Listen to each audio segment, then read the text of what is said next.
We're always talking about the economic fall or the economic downturn and a recession. Firstly, what I want people to understand, and Muslims particularly to understand, is that the economic downturn doesn't happen by chance, by bad policy. Yeah, these are factors, these are the asbab, these are the material factors by which this happens. But this is all part of Allah subhanahu wa ta'ala's planning. It's all part of Allah's grand scheme of things.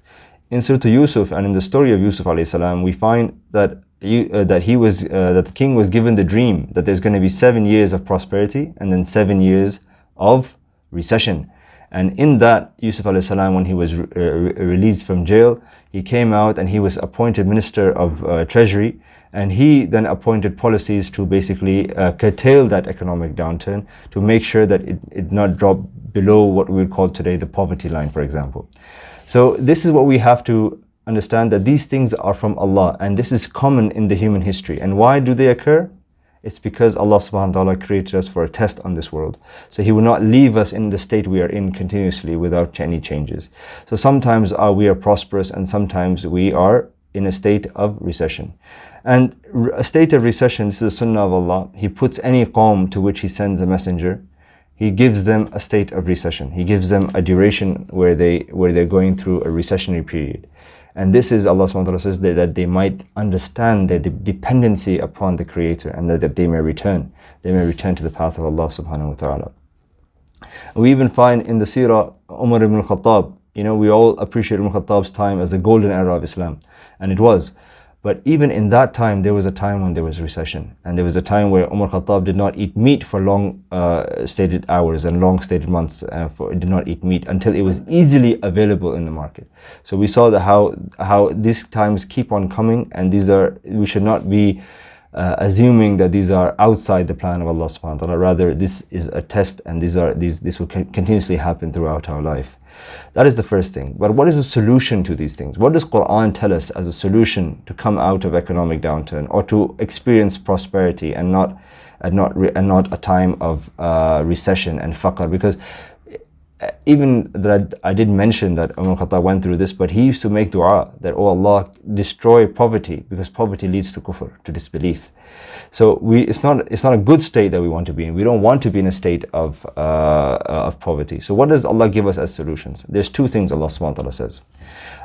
There might be more. These are two things that I can understand from the Quran. A'udhu billahi minash shaitanir rajeem. The first of them is وَلَوْ أَنَّهُمْ أَقَامُوا التَّوْرَاةَ وَالْإِنْجِيلَ وَمَا أُنْزِلَ إِلَيْهِمْ مِنْ رَبِّهِمْ لَأَكَلُوا مِنْ فَوْقِهِمْ وَمِنْ تَحْتِ أَرْجُلِهِمْ مِنْهُمْ أُمَّةٌ مُقْتَصِدَةٌ وَكَثِيرٌ مِنْهُمْ سَاءَ مَا يَعْمَلُونَ.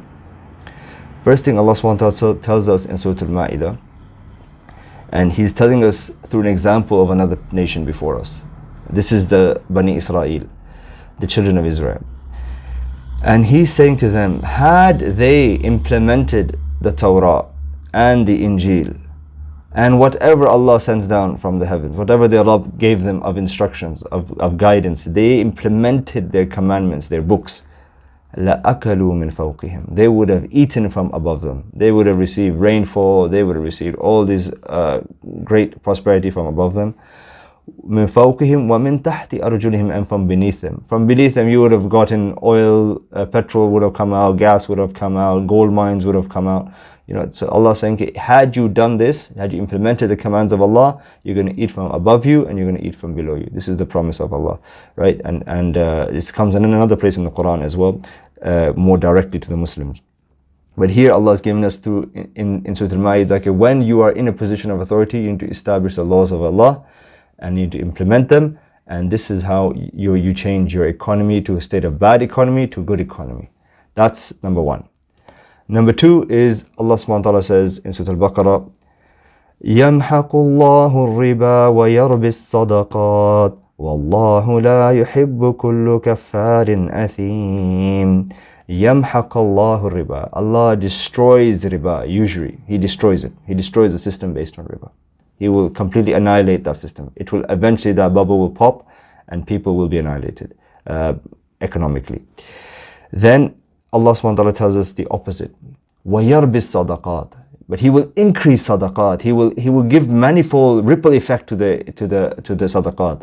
When you give $1, 1 rupee, one dinar, 1 riyal, it will multiply itself in the economy. It will make things better in charity, right? If you do. So if you give the charity, Allah will multiply this, and this is the way to better the economy. So these are two guidances from the Quran to as a solution to the problem of economic crisis. آخر دعوانا الحمد لله رب العالمين.